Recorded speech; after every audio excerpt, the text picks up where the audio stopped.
Good morning. Good morning. We are only starting 2 minutes late today. I love it. Right on time, 2 minutes late. Who else in this room is over snow? I am so over it. I love snow, but that big snow we had kind of did me in. I figured we would have a smaller group today because of the snow. You know how people don't like to get out in the snow. And a lot of school systems are closed today. Elizabethton, I think Sullivan County. I don't know about Washington County, but a lot of school systems are closed. So what'd you say? Oh, hey. Oh, Carrie, stop. That's all right, Carrie. That's good. Carrie. It's Carrie. She corrected me. It's Carrie, yes. Glad that Carrie and you guys are enjoying yourself over at table number 1. Okay, you may have noticed the tables are different. The facilities people set the tables up, y'all. I don't come in here at 6 a.m. and set these things up. So this is probably the way it will be. If you have complaints, then tell me and I'll figure it out. So your table number is, we're always number them the same, but they may be shifted. But this time we have like 4 tables on the front row. Do y'all like this? Or do you like it? You do. Okay. Yes. Okay. Well, you're going to sit at the table that has a 6 on it, whether it's there. Yes. Okay. Well, I have nothing to do. It's however Andy sets the tables up. So on your tables, you have your prayer cards, the little yellow strips of paper for you to write prayer requests. Again, if it's confidential, write confidential on it. Leave that for your table facilitators. And I have a prayer request, but my prayer request is over spring break when we're not having Bible study. I'm going to Kenya with Grace. I did this last year, and I said it was a once-in-a-lifetime experience, but now it's a twice-in-a-lifetime experience. So I'm going again, and so for you that don't know, that we have a partnership with a seminary where we train Kenyan pastors. And Grace has been going for years, and we send, I think, 3 teams a year to go. And so I'm going again. And if you remember, if you're in the last Bible study, we had a green mamba in our tent. And so we're not staying in that tent this year. So that's why I'm going back. So no green mamba snakes there to kill us. But I'm really excited about it. But the travel, y'all's table's in a different place. You're sitting right there. I know, we just move you around. I know, sorry. So the travel is a killer for people that are, seasoned like me. And it's I think it's a 15-hour flight. I don't know. So just pray for stamina and strength. And I got sick last time. Pray for no sickness, all of that stuff. Okay, on your table you have those little care cards that we made. And this time they have a QR code that's going to last more than 4 minutes. So that should be a permanent. I don't know how many are on your table, but if there's not enough, there's plenty more. If you need one, there's not enough, you can. I'll put them in the back, and you can pick one up on your way out.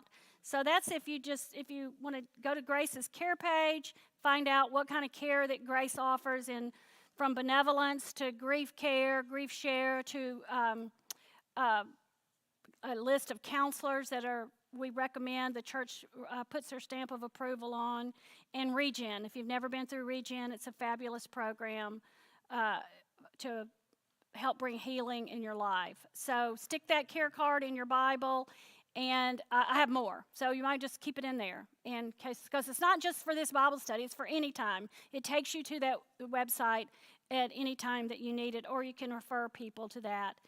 Jamin Rathbun's our care pastor. He does an excellent job giving us lots of options if we need them.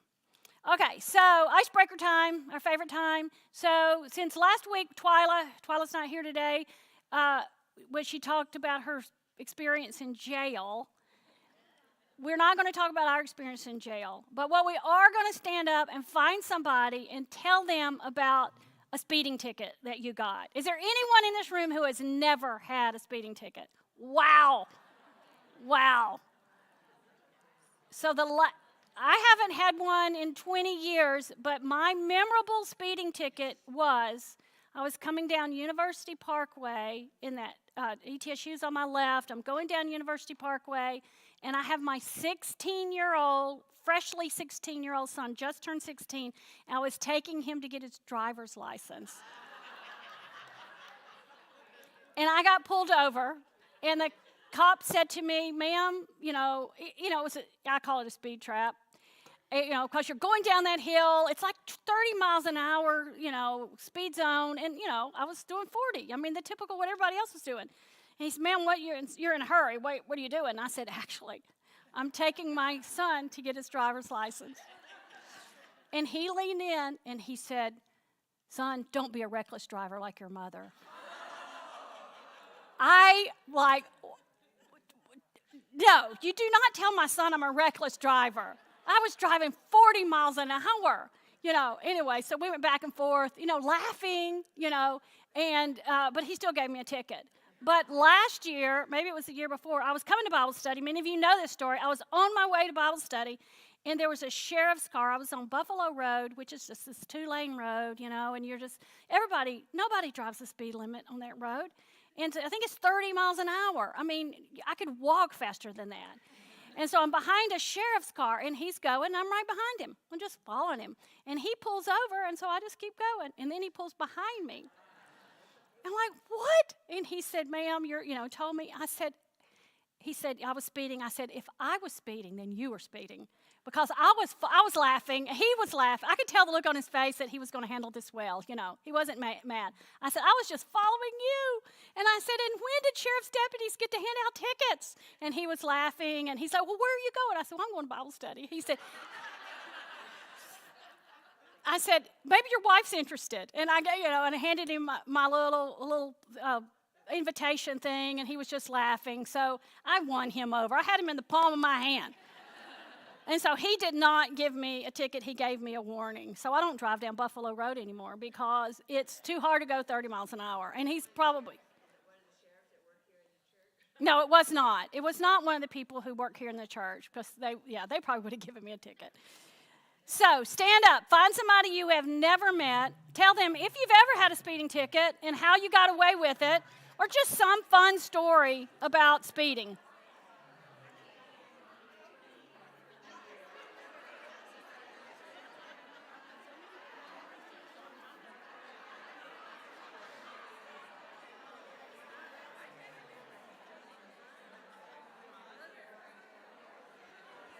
Who's calling me?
Okay, you can start moseying back to your seats.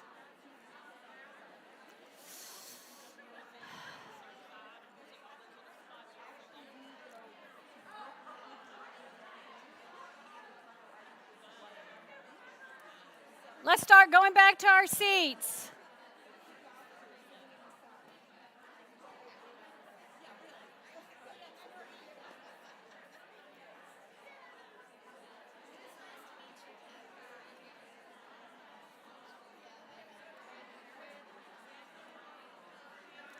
Okay, ladies, let's rein it in.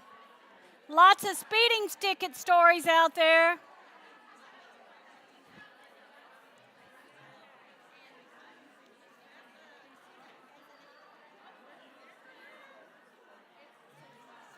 A story that their friend shared with them. Anybody got a good one?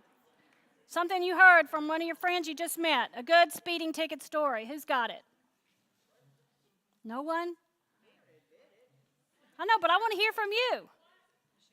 A speeding, yes, Heather. She's hiding. Okay. Way to call her out, Heather. Way to call her. Yeah.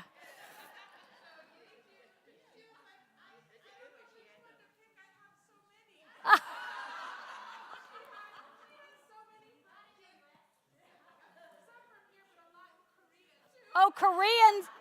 Korea. She's the only one, yes. Just 2 or 3. Yes. Yeah. Sorry, Yeju, you got called out by Heather. Y'all can deal with that later. So we're going to start our table talk now where you're going to have plenty of time. Table leaders, you're going to have to like 25 after, so you can make note of that. You're going to have all this time to work on, you talk about your homework, you talk about your questions, your discussion questions, and you can talk about your heart work. I love the heart work this week because I didn't write it because Twyla wrote it. But my favorite one was, in what aspects of your life are you currently waiting for God to act? I think all of us in some point we're waiting for God to answer prayer, for God to bring resolution, bring healing. I'm like a futuristic person. I never live for today. It's like I live for the future. So I'm always waiting on God to act. And so I wrote that in my journal. I didn't write it in my book because I didn't want anybody else to read it. But hopefully you'll have time to do some of your heart work also. So take the next to the 25 after and spend it getting to know one another and sharing things.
Am I on? No, yeah.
Okay.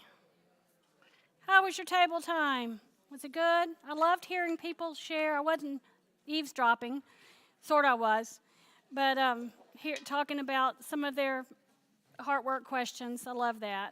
A couple announcements that I did not make because I didn't write them on my paper was one about the recording. Okay.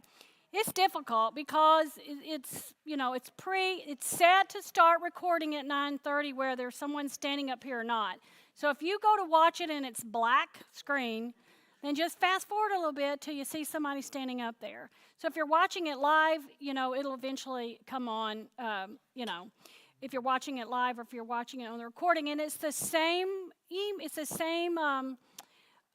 link that I sent. I put it in every email, but it's the same link every week. So when you go to the Grace Women's YouTube page, I think we're up to 48 followers, you can, you'll have to, maneuver around to find the right. Sometimes it's right there. Sometimes it's pushed down 3 or 4 videos.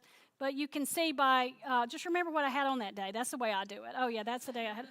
Because it doesn't say the week. It'll say recorded 2 days ago or whatever. So it's recorded in the morning study. So last night I didn't sleep. Who else? I heard somebody, I think it was Margie. She said she did. Yes. What is it? I don't know what it was. Was it the snow? So at 1 a.m. I'm still awake. And I know. So, and then I have my alarm set for 6. And I don't know what it is about the older you get, the harder it is to sleep. But anybody else have that problem? I didn't drink caffeine. I did my normal day, and I was exhausted. I went to bed, and I'm wide wide awake. But if I fall asleep standing here, I'm not bored with you. It's just my yes. I'll have my coffee. Yes. So last week, Twyla walked us through chapter 39. After the pit, Joseph was sold into slavery. He was, his brothers wanted to kill him. He was sold into slavery. He went to Egypt, and he was purchased by Potiphar. And she told us all about how smart Joseph was, how handsome he was, and how Potiphar thought he was the greatest thing since sliced bread. So he made him one of his key people. And he gave him a lot of responsibility. But he was really good looking. And so Potiphar's wife took a liking to him. And we know what happened. She kept seducing him, and he kept saying no. And then one time they were alone. She grabbed him, and he tried to run, and she was left holding his cloak. I hope he wasn't streaking through Canaan or wherever. Or Egypt. They were in Egypt, yeah. And then Potiphar got really, really angry because Potiphar's wife accused Joseph of rape. So who was he angry at? I think he was probably angry at both of them because he really loved Joseph and he trusted Joseph. He was his right-hand man. But he also may have been angry at his wife because, good things had come to an end. So he needed to cover up, and he blamed Joseph, even though we know that Joseph was not at fault, and threw him in a prison. And even in prison, God was with him. And that's one of the themes of all of these scriptures, that God was with him through his brothers plotting to kill him. The Lord was with him. When he was in the pit, the Lord was in him. When he was thrown into slavery, and now he's in prison, we're going to see the Lord was with him. But I doubt very seriously he felt that God was with him during that. I know when I'm in my pits, and I've been in many, and when I'm in my prisons, usually in my mind, I may intellectually know what I read and what I study, that God is with me, but I don't ever or always feel that he is with me. And I'm sure that that's where Joseph felt also. So we're going to look at Genesis 40. The first thing we're going to look, it's in your notebook. You can take notes if you want to. Oh, another thing I was going to say, I put up lots of notes, and you can't write them down. If you want to write them down, I don't usually leave you enough time, so I apologize. So I will send the PowerPoint the first week. Some of it got returned to me. I don't know who got it. So I will try to make screenshots if you want them, and I will email them out. If you don't want them, just push delete, or you will have them if you want them. So Genesis 40, 1 through 4. Forgot my Bible. Can't believe I forgot it. But anyway, y'all have yours in front of you. It's sitting right back there. God places people in our path on purpose. So we open chapter 40, and Joseph's in prison. And also, there's people in prison with him. The Pharaoh's chief cupbearer and baker are thrown into prison with Joseph. Now, he's been in this prison, and it's been a while. And all of a sudden, he's put in charge of other people. Joseph was a leader. He was smart. Everything he touched turned to gold. He was really good at leading others. And so he had some responsibilities in prison. So the cupbearer and the baker of Pharaoh, oh, thank you, Judy, are thrown into prison with him, and Joseph's responsible for them. And so we don't know why they were thrown in, why they're there. We don't know that, but we know it wasn't a coincidence. In studying about this prison, some of the commentaries state that it's like a holding facility. Wasn't like the final place that they're going to send you if you're sentenced to go to prison. So it was just like a holding facility, and the cupbearer and the baker were there. And it reminded me, I work for a parachurch organization, and one of the things we do, my husband and I, we lead a leadership training program in Daytona for college students. And we've been doing it for 400 years. I mean, and this is our last summer. This coming summer is our last summer. So my son says, this y'all's last summer again, because we say every year it's our last summer. But this is our last summer. But next year I may be standing here getting ready to go again. But one thing we do, we had college students from all over the U.S. come, and they apply, and they come, and they're in this greenhouse of growth for weeks. And one of the things we do that's pretty interesting is we take them to the Juvenile Detention Center in Daytona Beach, Florida. And this facility is the largest juvenile facility in the state of Florida. And so it holds all juveniles before they are sent to wherever they're going to go, or they're released or whatever. In this facility are hardened criminals. Many you have heard about on the news. If you lived in Florida, you've heard of some of these people, these children that have committed violent crimes. And there's children there who have not so violent crimes, but enough that they've been sentenced to juvenile detention. And so I'll go with the girls. We go in the women's facility, and literally everybody's knees are knocking with fear, because you do not know. We go through training. We go through background checks. We know all the list of the things we cannot do. So what we do when we get in there is we have programs for them, and we bring hope, and we have 2 hours with them. And you think, I cannot stay in this facility for 2 hours, because you're so scared of what's going to happen. So you walk in, and the girls in the orange jumpsuits are just your normal juvenile criminals. Some of them have murdered. Some of them have done really bad things, and some of them have but they've committed crimes. And there's always 13-year-olds that are pregnant in there every single time. It's just heartbreaking. So the juveniles have on orange jumpsuits, but if they have on black jumpsuits, that means they're on the suicide watch list. So we go into this facility scared out of our mind. We can't take anything with us. We can take a book if we want, but we can't have if we take a pamphlet or anything, it can't have staples in it. Anything they can use, we can't take a pen or a pencil. If we need to write, they give us a crayon. We can't take anything in that they can use as a weapon. And it's scary. But I've done it, so I'm not as scared. But the girls are like crying scared, like, whoa, what's going to happen? So we go in, and you see the hardened faces. You walk in, and they're jeering at you. It's really like what you see on TV when they go into prisons. This is what it's like. They're not behind bars. They're all in this one room, and probably 30 or 40 girls. And some are playing cards, and some are drawing, and some are sitting in the corner, but they all have most have this hardened look on their face, and you can see that they're without hope. They don't have any hope. And so as you start talking to them after 2 hours, they're crying and don't want you to leave. They become children again, and they become and our girls are crying. They don't want to leave, and we're not allowed to leave our information, our phone number. That would be a big mistake. So what we find out though is their stories. Most of them are their stories of an absent father, an absent mother, dysfunctional family, abuse. that started them down this road of crime. And we don't know, and we're not supposed to ask them, what are you here for? But they tell us, And, the girl that was one girl I talked to, I had just read about her. I heard about her on the news. She had beaten up this homeless woman almost to death, just beat her up for the fun of it.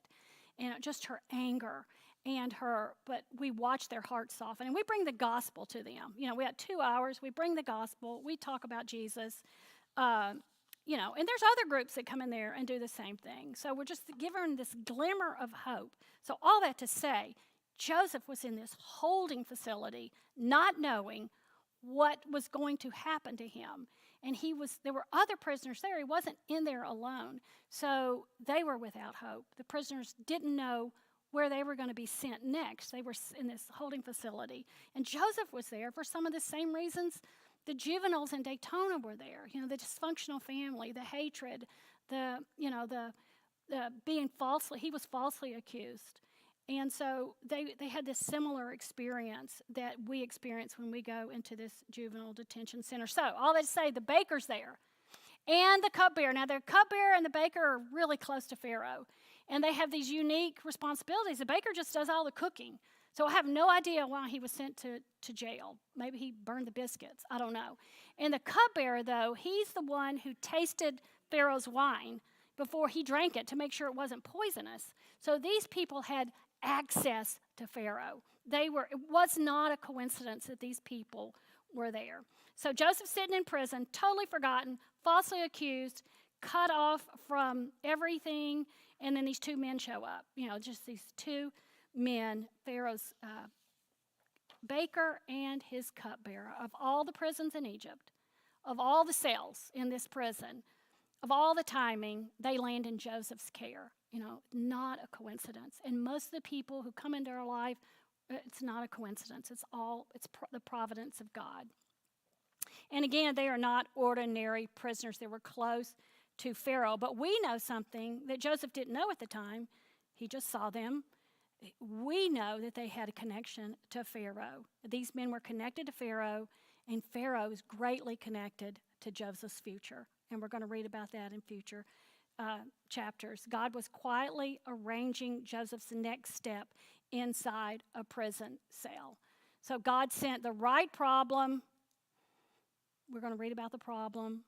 He sent the right audience at the right time. Despite Joseph's difficult situation, he was assigned to serve these two men. To me, that demonstrates that God often puts people in our lives for us to serve and for us to minister to, even when we are experiencing our own hardships. How hard is it to give out of a life of pain, to give back to others? So our question is, God places people in our lives on purpose. Who has he placed in your life when you're in pain? Who has he put before you now to minister to or to come alongside of you? Sometimes we're so focused of getting out of our prison or out of our pit that we miss the people that God is using while we're inside of that pit. Joseph had no idea that God was using the cupbearer and the Pharaoh's baker in his life, and God used him in their life. And he didn't choose these people, but God placed them there. So we have no idea who God has placed near us, inside of our pain, inside of our pits, and inside of our prisons. So Genesis 45 through 8, paying attention to others' pain. So the cupbearer and the baker had a dream the same night. Dreams were big in the Old Testament. God spoke to people through dreams. I told y'all that I've had lots of dreams that came true. I do not think they were from God, but I had a lot of dreams that came true. And these dreams came true. Thank goodness I didn't dream dreams like this. So the next morning, they had this dream, and the next morning Joseph saw them, and they were sad. The cupbearer and the baker, they looked very sad and downcast. And so Joseph said, "Why are your faces so sad?" I love that.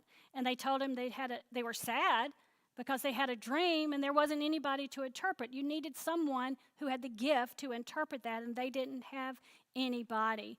And I find it pretty fascinating that Joseph, even though he'd been through the ringer of everything he had been through, he was reaching out to other people in their pain.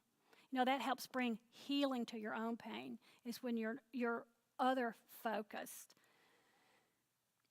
Pain naturally pulls us towards self-protection. When we're in pain, we build this self-protection around us. We become bitter when we're in pain. When we're in that pit and in that prison, we become bitter toward other people. We become bitter toward God. Pain naturally pulls us toward isolation, pulling away. I've done that before, just pulling away and staying at home and living and wallowing in my own pit and in my own prison. And pain naturally pulls us toward saying to ourselves, no one really understands what I'm going through. Pain can make us self-focused, withdrawn, and numb. But Joseph was paying attention. He was emotionally present. He models this for us. He pays attention. He was emotionally present. He did not turn his self-pity inwardly. He reached out to others in pain. Pain can either shrink our hearts or it can soften it. Joseph so well models how his pain softened his heart. He didn't know who the cupbearer and the baker were. He didn't know that they had a pathway to Pharaoh. He finds out in a bit, but he didn't know when he reached out. He was emotionally aware. He was paying attention to others. Joseph could have said, so your trouble over a dream? Let me tell you what I've been through. You know, what about me? My brothers tried to kill me. They threw me in a pit. Then they sold me. And then and I went to be a slave. And then Potiphar's wife accused me of rape that I didn't do. I've been falsely accused. He could have said, well, what about me? You know, but he didn't. He reached out to these two men. He didn't compare the pain. And I think that's a trap we get into. We compare our pain to other people's pain, and we think our pain is greater and more impactful than your pain. And it's a learning how to come alongside of people in their pain, even when we are in pain, or we are in our own pit, or we are in our own prison, or we are in our own season of waiting or doubting, to reach out to people who are hurting, to be self-aware of that. God was still shaping Joseph in the dark. So no matter where Joseph was, I think the grammatically incorrect in your book, whatever. I should have put it in, what's that, Grammarly to get it better. But no matter where Joseph was, he was using his gifts. And this is found in Genesis 4:9-19. 2 dreams, 2 outcomes, and 1 sovereign God. So this is the heart of the chapter. Joseph interprets the dreams. The cupbearer's dream leads to restoration. So the cupbearer had this weird dream. So he's telling Joseph about his dream. He said, I dreamed about a vine that had 3 branches. The branches budded and they blossomed, and then grapes came out. And I dreamed I picked those grapes and I squeezed those grapes into Pharaoh's cup. You know, makes sense to me. I mean, that I've never had that dream. I would never be able to interpret that. I would say you're drinking too much wine. I don't know what. I don't know how I would interpret that. But Joseph had the gift of interpreting dreams. You remember he did that back in the beginning. He had the dreams about his brothers that bowed down to him. So Joseph interpreted it. He said, okay, here's what your dream means. In 3 days, Pharaoh's going to call you out. He's going to lift you up and he's going to restore you back to your job. Good job. Good. That's a good interpretation. And then he said, hey, and when you get back to Pharaoh, do me a favor. Would you remember me and tell him about me? Tell him I'm here. Tell him I'm in prison. I'm not guilty of anything. Tell him my story. Will you do that? And we don't hear the response of the cupbearer. But Joseph said, remember me. He didn't ask for much. He just said, hey, I was kidnapped. I was put in a foreign prison. I didn't do anything to deserve this. Will you remember me to Pharaoh? So the baker said, well, hey, he gave him a favorable interpretation. Here's my dream. And his dream was bizarre. He dreamed that he had 3 baskets of white pastries stacked on his head. I have never dreamed that I was carrying donuts on my head. I've had some crazy dreams, but not that. And all these pastries were for Pharaoh. And then the birds came and they ate the pastry. So, what is my dream? And Joseph said, well, I got good news and I got bad news. The good news is you're getting out of here in 3 days. But the bad news is, it's over and the birds are going to eat you. So, this is not going to end well for you. And I don't know how he took that. I would not have taken it well. I know that. So it's the same prison, the same night, the same interpreter, or 2 very different outcomes. And it happened just as Joseph said. It happened as he said. Joseph interprets the dream accurately, using the same God-given gifts that he had given him previously, the ones that created tension in his family. So my point is using your gifts wherever you are. You all are gifted in some way. You all have incredible gifts, but sometimes in our pain, we put those gifts on hold. Maybe many of us are in a season of waiting to use our gifts for a better season. Right now, got this, I got that, I got little kids, I got grandkids, I got a job. I've got things that I feel like God has gifted me in, but I'm going to wait until it's a better time to use them. Or I have more time. I don't really have time. You have the gift, you have gifts that you're naturally born with. And then you have gifts that God gave you when you became a believer, your spiritual gifts, like mercy or hospitality or teaching or whatever. But you have gifts that you're naturally good at. I have friends that are just naturally good at organization. I didn't get that gift. They're naturally fabulous at hospitality or baking for others or serving others or for teaching or for speaking or for communicating. All of us have natural gifts and spiritual gifts, but a lot of times we put those gifts on hold because of these reasons.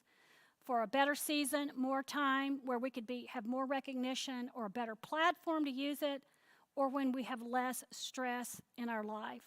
But the truth is, your gifting is not location dependent. Joseph was using his gifting in prison, and it's not situation. Did I spell that right? Anyway, it's not dependent on your situation.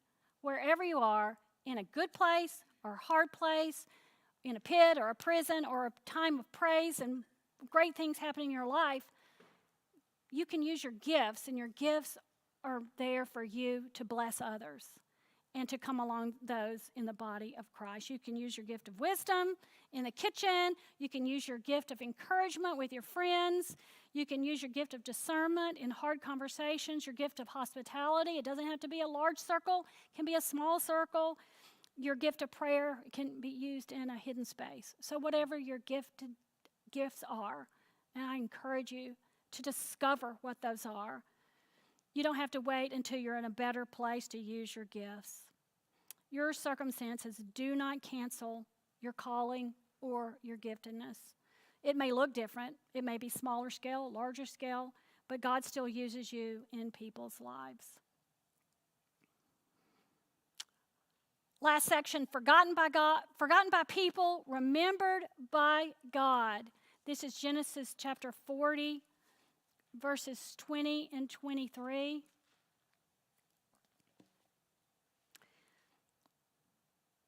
On the 3rd day, this was after the dream. On the 3rd day, which was Pharaoh's birthday, he had a party for himself. He made a feast for all his servants, and he brought out his chief cupbearer and his baker, and he lifted up the head of the chief cupbearer and the chief baker among his servants. He restored the chief cupbearer to his position, and he placed the cup in Pharaoh's hand, but he hanged the chief baker as Joseph had interpreted to them. And then the saddest verse in this whole book, but yet still the providence of God, verse 23. Yet the chief cupbearer did not remember Joseph, but forgot him. So he had come alongside the cupbearer, told him the good news, but yet he forgot to tell Pharaoh about Joseph interpreting dreams. He had made that simple request, just remember me to Pharaoh. Will you remember me? When you go back, he's going to bring you back into his household. Remember me. Remember, I'm the one that told you everything was going to be okay. Would you remember me to Pharaoh? He wasn't asking for fame. He wasn't asking for revenge. He was just asking, I don't want to be forgotten. I'm forgotten in this prison. Will you remember me? It just lands like a weight, verse 23. The chief cupbearer did not remember Joseph, but forgot him. So then it was silence. It was silence, from no word from Pharaoh, no release, no acknowledgement, just waiting. And I think we all have experienced that silence and that waiting. I talk to a lot of women, and many of you are in that waiting time. You're waiting on God to answer. We're always waiting on God to answer. You know, it's one thing to be forgotten by a person, but it's another thing to start wondering if you've been forgotten by God. You know, you've prayed, you've served, you've showed up, you helped someone, and nothing changed. You feel unseen, you feel unrewarded, you feel forgotten. Joseph had done everything right. He had honored God. He stayed pure. He served faithfully. He used his giftedness. He helped someone who had direct access to Pharaoh. And then there was total silence. Just, you know, he probably sat there every day. When is he going to tell Pharaoh about me? We learned later it was 2 years later. And there was silence, just more waiting. Nothing had changed. Or maybe things have changed in your life, but just not the way that you expected or hoped. And so then what happens in the silence? We start telling ourselves those lies. We start telling ourselves, if God really saw me, then this would not be happening. I wouldn't have this diagnosis. My prodigal children would come back to you. My marriage would be restored. List goes on and on. If God really saw me, this would not be happening. The other lies, if God really cared, he would move. He would do this. If God actually remembered me, then he would fix this. Joseph had no idea how long he was going to sit in that prison, but it was 2 years of waiting, 2 years of no updates, 2 years of wondering, and that's long enough that will cause you to question. And some of us have been in waiting for years. The most story I hear that all the time is my prodigal children, waiting. I've been praying for whatever years for my kids to come back to Jesus. We're in that season of waiting for so many things. The cupbearer forgot Joseph, but God didn't. We feel forgotten by God. Feeling forgotten by God can be the most painful experience in your Christian life, in your spiritual growth, because silence feels kind of personal. When a friend goes silent on you, I've had that happen to me. A friend goes silent on you, that's painful. But when you feel like God's gone silent, that is excruciating to feel that God is silent. But often, God is most active. This kind of gives me chill bumps. God is often most active when we're least aware of him. God was working in Joseph. We know what happens. Joseph has no clue. He's thinking, I'm going to rot in this prison, in this waiting for the rest of my life. But God was active. So what do we do in the silence? What do we do in the silence? We cling to what you know and not to what you feel. Cling to what you know and not what you feel. That's why we study the Bible, so we can know what to cling to. Why we look at people like Joseph, so we can know what God did in Joseph's life. While we look at the life of Esther, what God was doing. Name any character in the Bible, God was working. And this is what we do in that silent time of waiting in the pit or in the prison, or if you're not in that now, you may have been in the past, and for sure you will be in the future. But you cling to what you know and not what you feel, because feelings change, but the truth doesn't change. Joseph didn't know chapter 41 in Genesis was coming. He was living in his own reality, but God knew. So if you're in a point today where you do feel that forgotten, maybe by your family or your husband or your children or a close friend, but even more excruciating if you feel forgotten by God, if you don't hear anything, hear this. You're not invisible. You're not invisible to God. He knows the thoughts and the intents of your heart. His love for you is overwhelming. His plan for you is overwhelming. It's living in those silent times that are the most difficult. But remember that you are not invisible to God and that you're not forgotten, just like Joseph was not forgotten. We don't know the end of our story. One of my really good friends, a couple of weeks ago, did I tell y'all I went to Dallas and I got snowed in? I don't know if I told that story, but I went to Dallas between snowstorms, had to leave early to get back before the big, Snowmageddon thing. And my friend, I was at a conference, and my friend Patty was there, and Patty and I have been friends for 40 years. And Patty was a missionary in Nairobi for 100 years. I don't know how long. She was there a long time. She raised her kids there, she and her husband. She lived in Dallas. She's a delightful woman. We're sort of the opposites of personality. She's very quiet. I am not. So when I saw her, I loved Patty. And I went and I hugged her. But someone said at her table, I wanted to hug more. And I went over and I hugged my friend Bonnie. And we were talking. And Patty's just smiling and standing there. And so I turned and I said to Patty, "Great to see you, Patty." And then I walked away, and then I never talked to her. That was the only time I got to see her that week. So we got home, and Patty is the women's director at her church. She's standing, doing what I'm doing. She's standing in front of people teaching, and she said, "Oh, my head." And she died right there. She had a stroke, and we're all like speechless. Like, I just saw her. I paid no attention to Patty except giving her a hug and saying, "Good to see you." But my point is, we do not know what's going to happen next in our life. Joseph did not know that chapter 41 was coming. We don't know our next week's chapter, but God does. So remembering that you're not invisible, you're not forgotten, and that He is preparing for you an abundant life. And it may look differently than what you ever imagined. So again, I want to read a benediction as our closing, like a closing prayer, but I'm going to read it over you. You can close your eyes if you want to. I'm not, because I have to read it, but yes.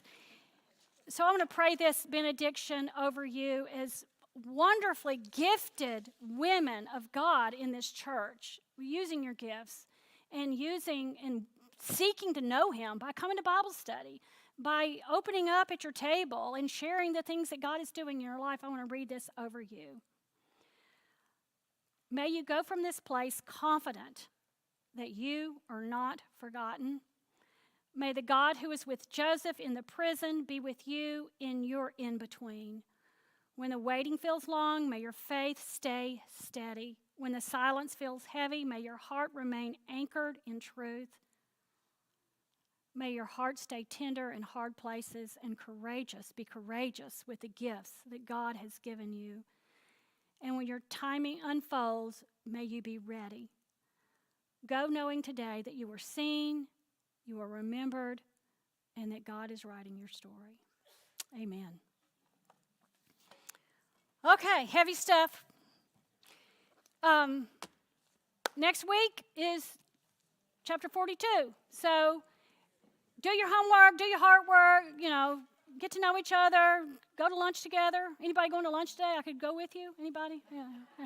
Oh, y'all are going. Okay, good. So remember that if Johnson City schools are closed, not Elizabethton or Washington County or whatever, if they are closed, we don't meet. So pray for no snow on Tuesdays. And if you're at table 11 through 14, do you mind just taking your stuff and putting it on the cart? We used 11 tables tonight, so that would be very helpful. Thank you. See you ladies next week.